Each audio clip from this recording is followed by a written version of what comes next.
Party.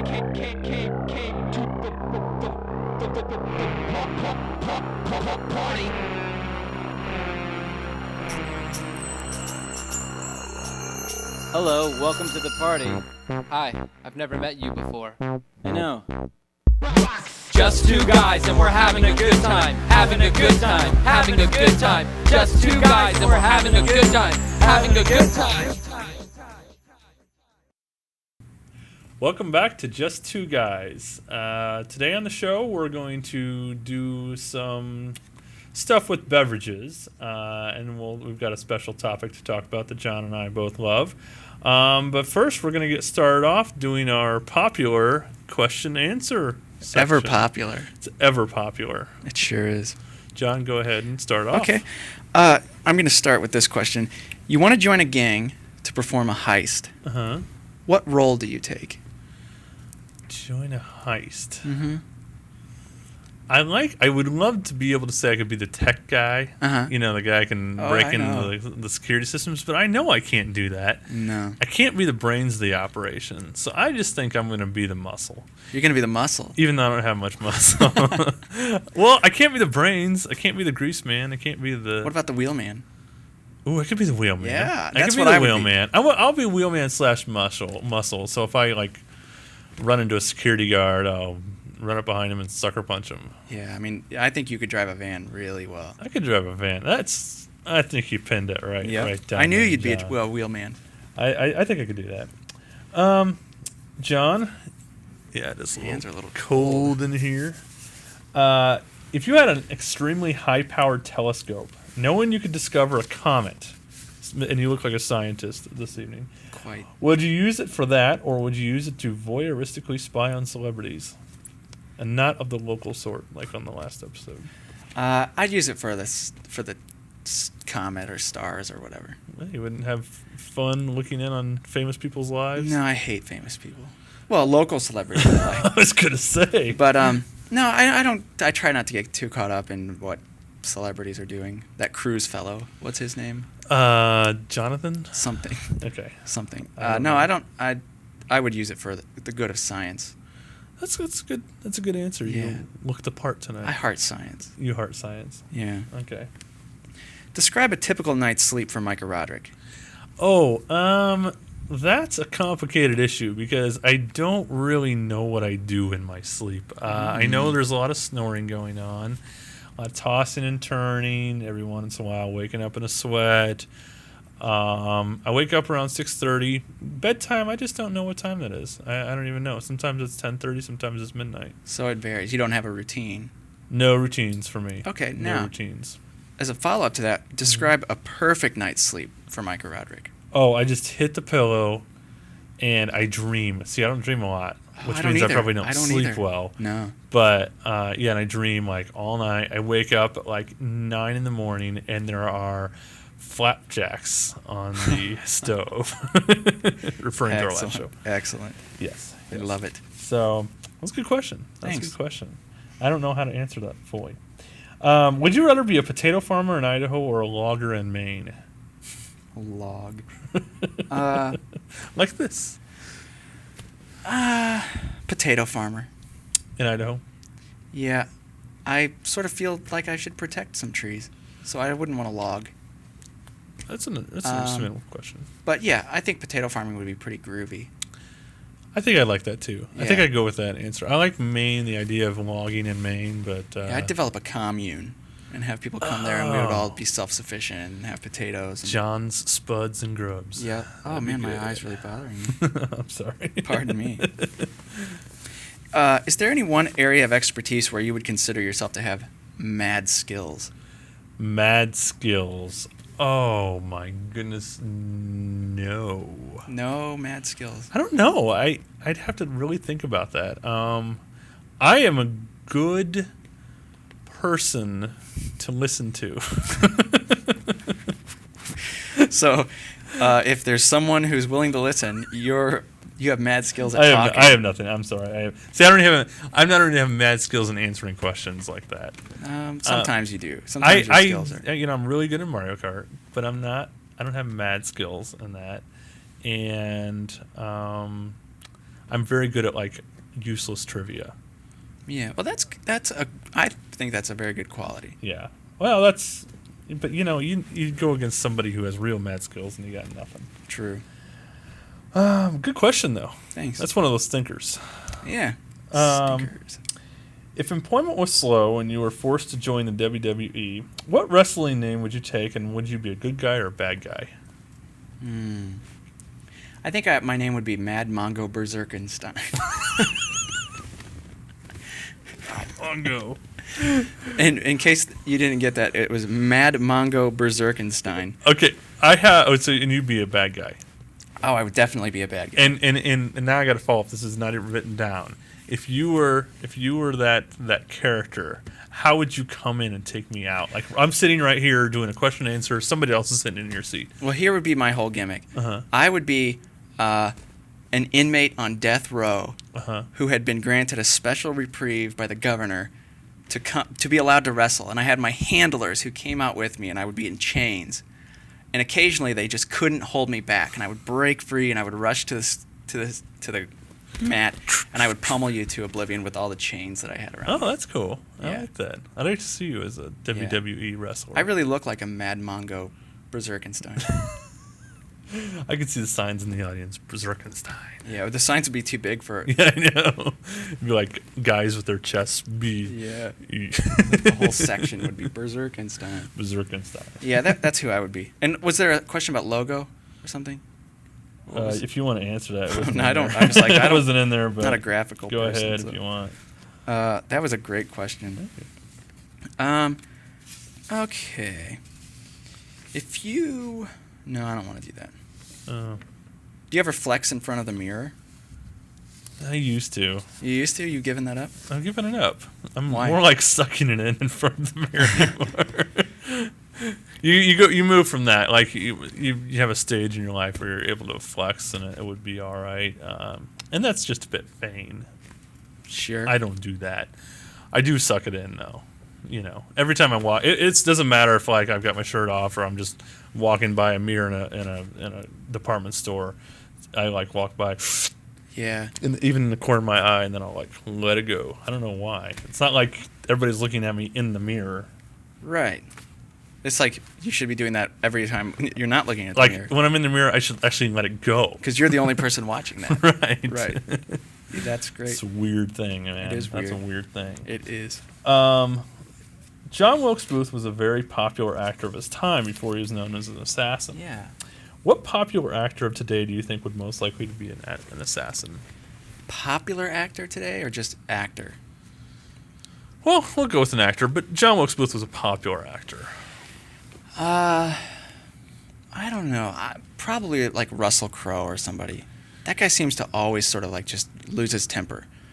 And Yeah. I'm not positive, but I think John Wilkes Booth was prone to violent outbursts. He was an angry He person. was a smart man because he had the conspiracy thing going. Yeah, he was a smart guy. But I think he was also angry. He was known to erupt during when they were practicing plays and things and sort of like start fisticuffs with other actors. I could see that. Yeah, I so could see that. I would say Russell Crowe because he seems to sort of be that sort of incompetent, angry person. Yeah, that's And his a good band's name is 30 Odd Foot of Grunt. one. Where did that come from, Mr. Australia or New Zealand, wherever he's from?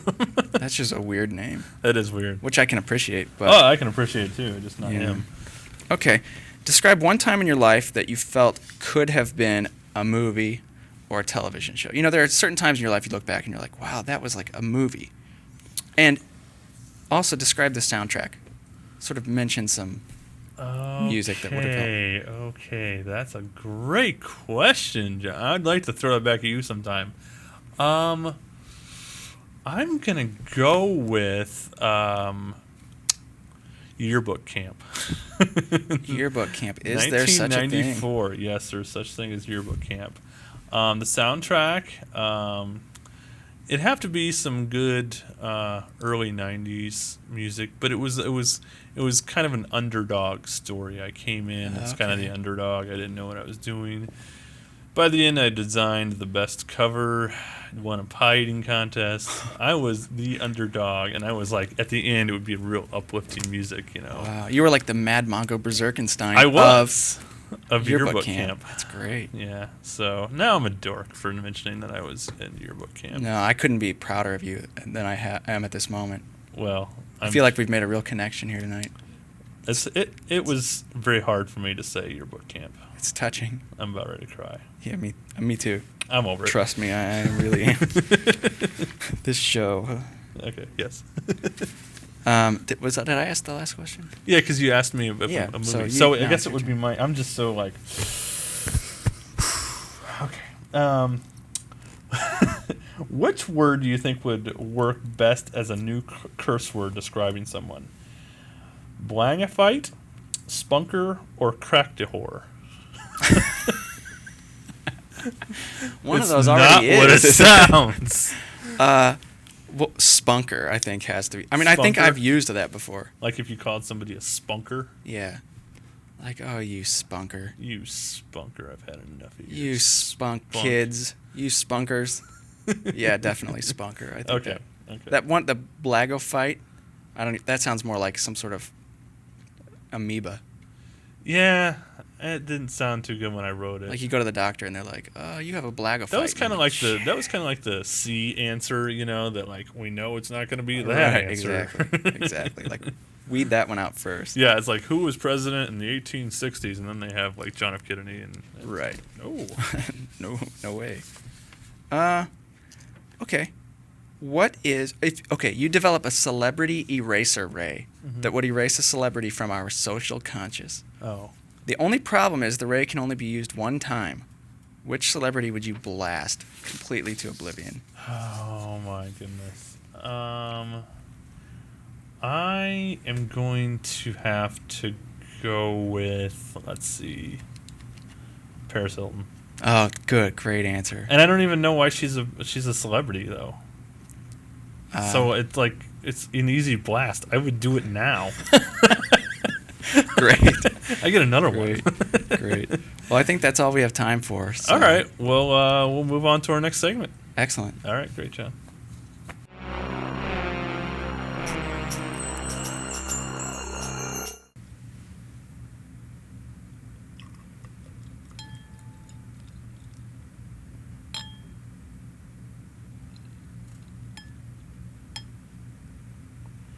Here we are pouring a little beer for our pleasure. John's got the technique down, and you may wonder why would we be drinking beer on a public access show? John and I ask, why not? John, do you want to tell a little about the beer you're pouring tonight? Well, yeah, I read the 11th Hour blog every week, and on It's a great blog. Friday he always does a beer. It's Friday beer blogging, and Which would be today. today, right? He did one today Yes. about a really great beer, I'm sure. Right. And one day he posted about the Schwalmer Pills, and actually the bottle he posted that day was a big bottle, and it has the okay. cork and everything. Yeah. But I thought, I'll just get what I can for the show. But I really wanted to try it. It sounded delicious, and so I brought it on tonight so we can sample it. Toast. Yeah, this looks good. That's a good beer. It's a great beer. That's a very good beer. I like the coloring. They just The don't flavor? build them like that in America. No, they don't, and it's not really a killer beer because I can't take the real strong beers that well. No, that's why I got it, because I know that you tend to not be a big beer person. Yeah, I'm not a big beer person, but that's pretty good. It's a light beer. It finishes clean. Yeah, it does. It does. That's a beer you could actually sit around, have a conversation like two intellectuals like ourselves. Oh. Well, we'd have to have these clothes on in order to be intellectual. But or you can sit, from a football game, baseball game, and drink this type of beer too. That's a good It beer. really, it just sort of makes me feel like I'm sitting in a little German bar or something and just sipping on this. Yeah, it does. I'm gonna have to drink a lot more of that Yeah, in the future, it's good stuff. or tonight, Or right now. whatever comes first. Well, thank you for bringing the beer on. No problem. I brought some wine on that I've already tasted to make sure that it was up to my taste. It's called Pinot Grigio. It's a very popular type of wine. It's Bella Sera, which in Italian, Bella Sera means Beautiful times, good times. Exactly. Is it Beautiful Girl or something like that? It's Beautiful Sarah. Beautiful Sarah. Wow, I didn't know that. Yeah. So I'll pour myself. So where can a one little. find this? Oh, the beer you can find at Friar Tuck. You can find this pretty much anywhere. Any Pinot Grigio, is good. The Bellissera brand, you can pretty much get it anywhere. Okay. Friar Tuck, Corkscrew, I believe. But yeah, if you wanted to try a little of this, see if you like it. We did a little wine testing at the State Fair, and this is a little more To donut eating contests. to donut eating contest.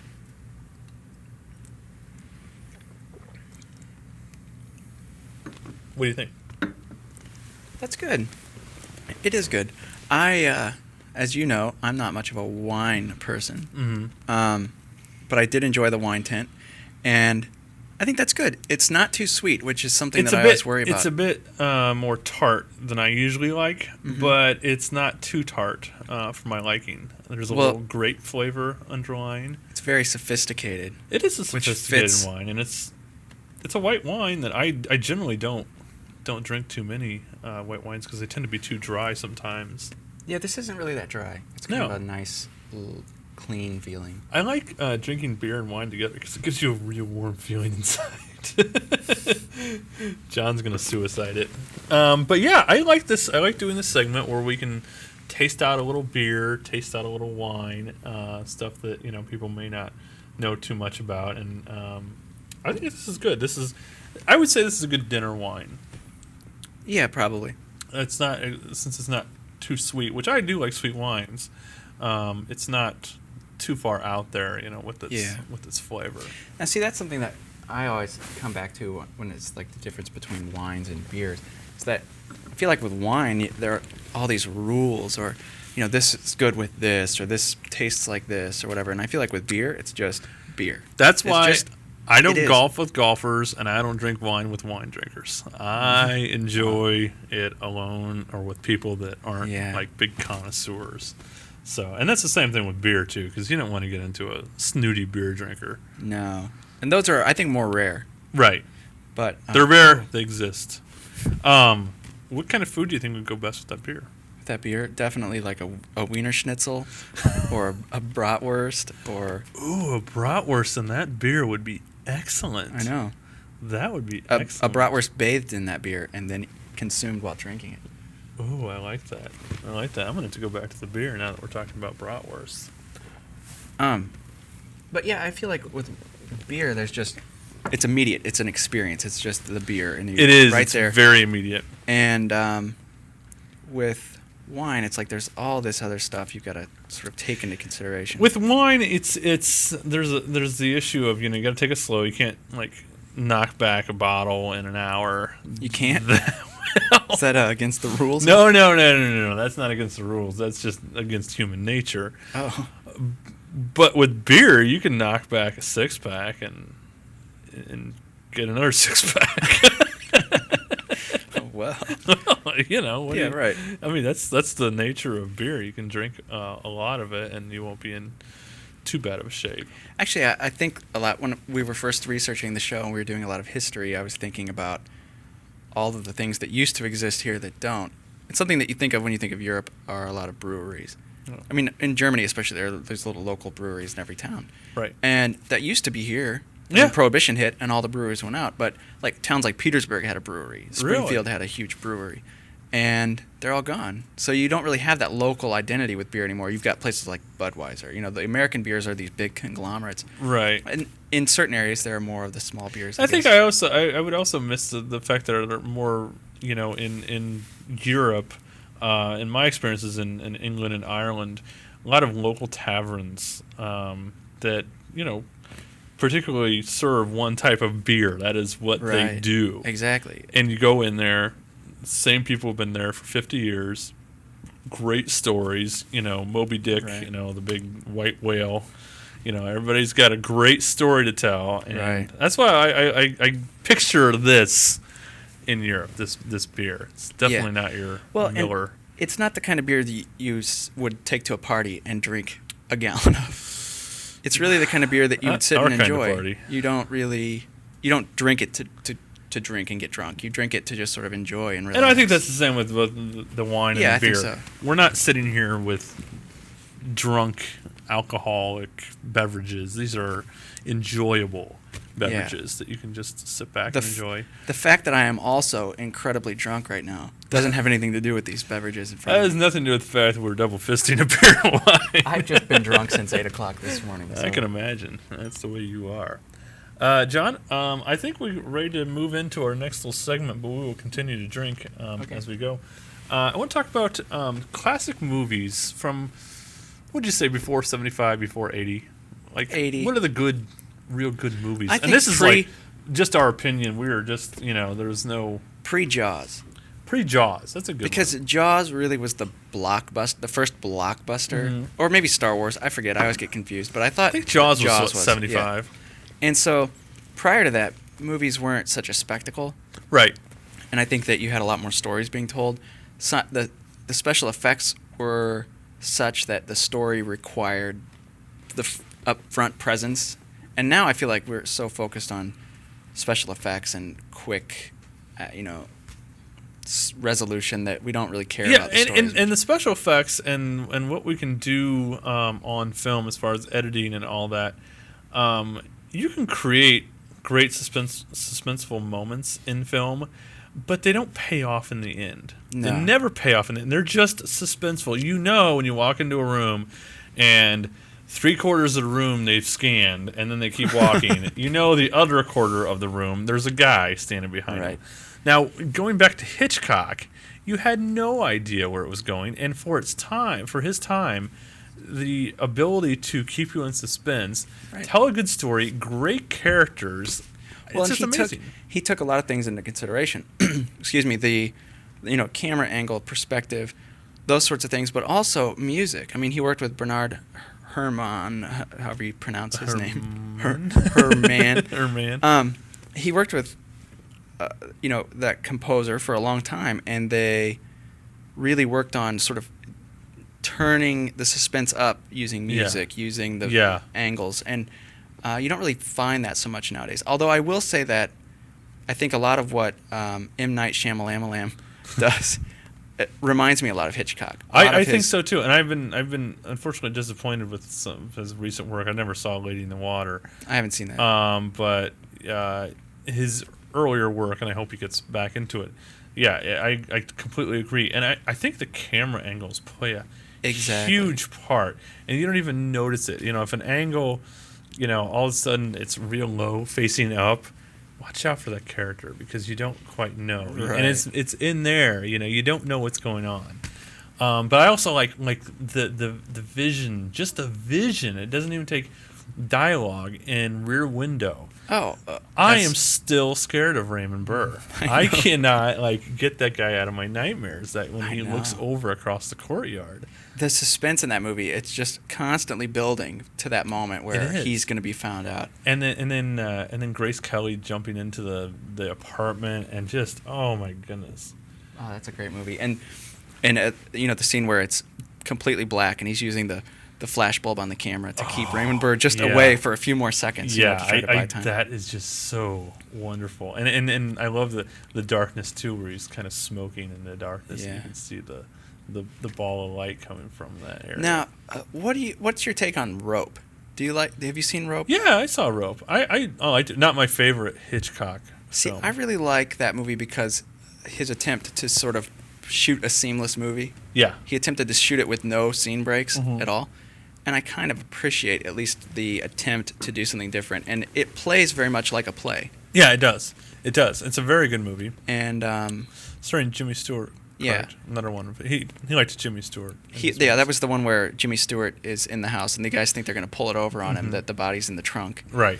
And the whole time, it's like the trunk is about to be found out at any moment. Yes. And that's great. There's suspense just Yeah. right there on the edge of your seat. North by Northwest. Yes. Another great one. That, outside of, like you said, Rope, all filmed just like that, like you would imagine, like a play. Right.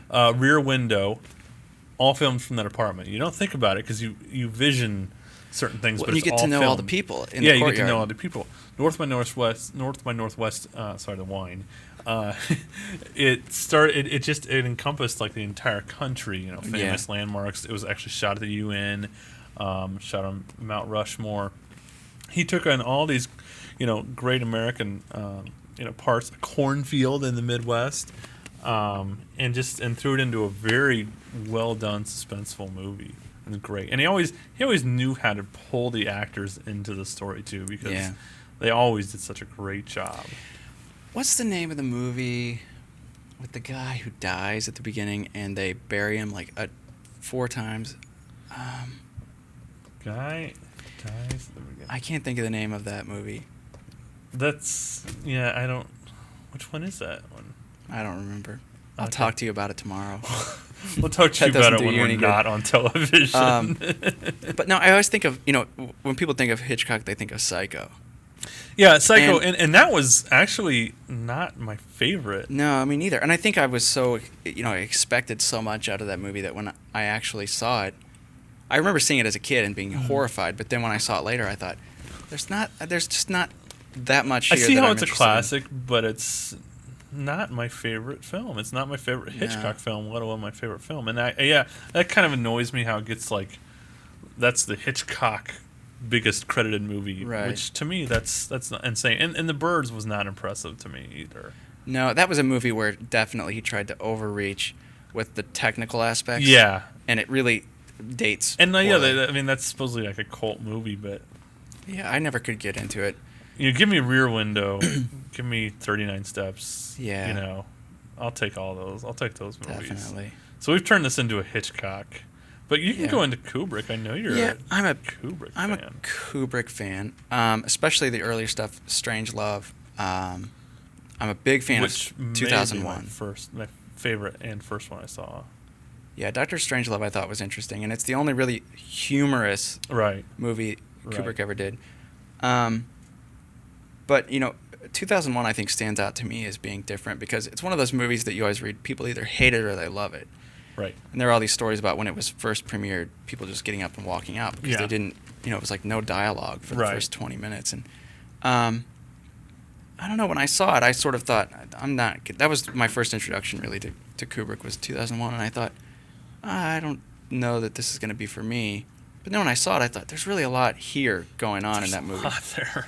asking a lot of questions about, you know, Yeah. when he throws the bone up and it, moves forward like 17,000 years. Yeah, exactly. It's crazy. And that was I think it was before its time, just in the weirdness of it, the creepiness of it. Well, and it was still one of the few science fiction movies that treats more as science fact. I mean, Yeah.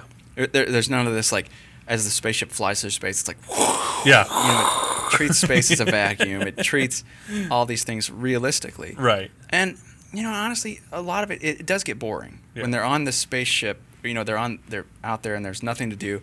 But that's the intent, is to show that they were living these bored life out in the middle of space. Exactly. That's another great movie. I personally, Clockwork Orange, I saw it twice to see if I could really get into it. Yeah.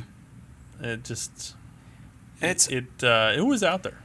It is out there, and I think it was, you know, it gets a bad rap because of all the gratuitous violence. It's Right. like violence for violence's sake. And the original novel, which I read prior to seeing the movie, you know, deals with that. And it's sort of the question of, is it okay to take someone who's inherently bad and change them using scientific methods, or to let them be because that's the natural way of, you know, being?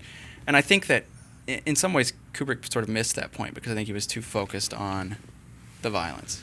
Yeah, I think so. I mean, but I could, you know, it's another one of those groundbreaking, you know, movies you're just gonna like think about for a And while. you know, there's actually some there's an issue with the book versus the movie because Kubrick chose to cut out the end of the book. Oh. The end of the book, the main character comes around on his own. He decides he's done with violence and it's over. I think we're done here. I think we're done I with wanted violence. to just point out real quick. John brought the beer in that. I brought the wine in this. This is, you know, you hold up the little thermos there. This is the difference It's between a cool- beer and wine. Yes, right that's here. This is how you do it. But anyway, thanks for joining us on Just Two Guys, and we hope to see you next week. Until then, enjoy.